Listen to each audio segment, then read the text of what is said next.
Pernah ada sebuah pertanyaan menarik, mengapa ada sebagian orang yang rajin beribadah di masjid ataupun rajin mencari ilmu agama, bahkan sebagiannya menyampaikan ilmu, tetapi sikap dan perilakunya tidak seindah ibadah atau ilmu yang dimilikinya? Contohnya, ada yang suka berceramah tapi sikapnya jauh dari apa yang diceramahkan. Atau seperti ada yang bilang, dia itu ustadz tapi kok suka maksiat. Ada juga yang akrab dengan Al-Quran, bahkan hafal sebagian Al-Quran, tapi terus saja melakukan hal-hal yang sudah diperingatkan di dalam Al-Quran. Juga ada yang dekat dengan ulama atau tinggal di pesantren bertahun-tahun, tapi akhlaknya tetap tidak membaik. Pergi ke pengajian seperti makan obat 3 kali sehari, dekat dengan sumber ilmu dan dekat dengan masjid, tapi tetap saja tidak jujur. Atau, malah ada yang menjadi pengurus masjid sekaligus menjadi pencuri uang masjid.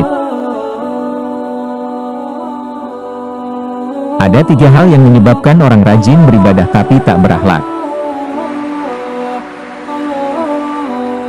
Pertama, hatinya memang cinta dunia.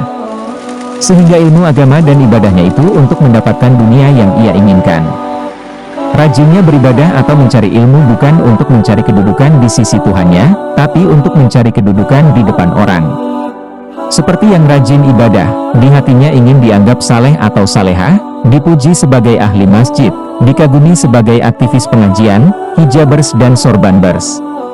Demikian dengan yang rajin mencari ilmu, karena di hatinya ingin dianggap sebagai orang yang paham agama, mendapat gelar sarjana keagamaan, dipanggil ustadz atau ustazah, hafiz dan hafizah, dan sebagainya. Kedua, merasa mengamalkan dengan mengetahui. Maksudnya seakan-akan kita sudah mengamalkan ketika tahu ilmunya. Misal ada yang tahu ilmu tentang sedekah, lalu ia mengajak orang-orang, ayo dong sedekah. Bahkan sampai berkeliling mengumpulkan, tapi ia sendiri tidak bersedekah. Ia merasa sudah beramal dengan ilmunya, sekarang ini, yang begini amatlah banyak.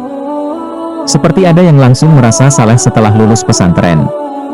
Atau, lulus IAIN maupun sekolah sarjana agama Islam lainnya, yang dengan pengetahuan agamanya selama kuliah, tiba-tiba merasa berbeda dengan yang bukan sarjana agama. Padahal titel sarjana agama itu menurut kampus, santri itu menurut pesantren, sedangkan dalam pandangan Tuhannya berbeda lagi urusannya.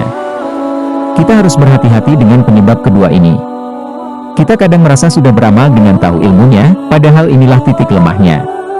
Bahwa iman itu baru menguat kalau ilmu diamalkan. Ilmu yang diketahui harus kita mujahadahkan untuk diamalkan. Bila tidak, jadilah kita orang yang berilmu dan ibadahnya sepertinya rajin, tapi akhlaknya buruk. Yang ketiga, ujub. Ujub merupakan faktor yang paling fatal.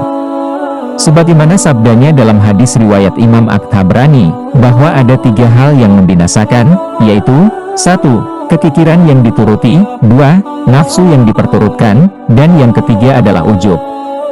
Misalkan saat kita pergi salat ke masjid dan dalam perjalanan, hati merasa berbeda melihat rombongan tetangga yang belum mau ke masjid. Lalu dalam hati, ya Tuhanku, ampunilah mereka, berilah mereka hidayah. Padahal Tuhan mengetahui kalau kita sendiri di masjid tidak ingat kepadanya, salat kita tidak khusyuk, ngaco, dan tidak ingat apa-apa pada yang sedang dibaca oleh imam sholat. Atau, saat salat tahajud. Misalnya sedang itikaf di masjid, lalu pukul 2 dia bangun dan melihat yang lain masih tertidur. Dia pun senang sambil berharap yang lain kesiangan semua. Dia tidak mau ada yang bangun salat tahajud menyainginya, karena dia ingin salah tunggal. Hatinya yang sudah bermain itulah ujub.